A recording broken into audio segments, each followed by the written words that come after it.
जिस शख्स ने तुम्हें दुनिया के सामने तमाशा बना दिया, अब भी तुम्हें उस पर शक नहीं है? तुम हमेशा मेरी रहो। मैं तुम्हारी हूँ सलीम।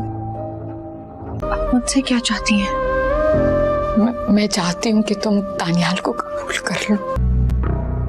कितना गहरा जख्म दिया उसने तुम्हें। पर मैं इतना सब कुछ हो जाने के बाद तुमसे मिलती भी नहीं था अम्मी।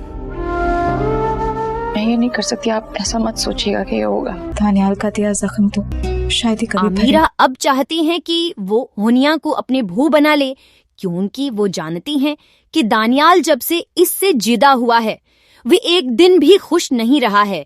लेकिन हिनिया इससे शादी के अभी भी इनकार कर देगी, क्योंकि वो जानती बेकि वो ऐसा करेंगे तो फातिमाता और वालिदी इससे नाराज हो जाएंगे और वो मजीद उनको नाराज नहीं करना चाहते जब तक वो खुद इसे इस शादी की इजाजत नहीं दे देती। उधर इतना कुछ होने के बावजूद बस सलीम सारा से बोलेगा कि वो उसे छोड़ कर न जाए, क्योंकि वो जोश में आकर अपना सब उसके नाम कर चुका है।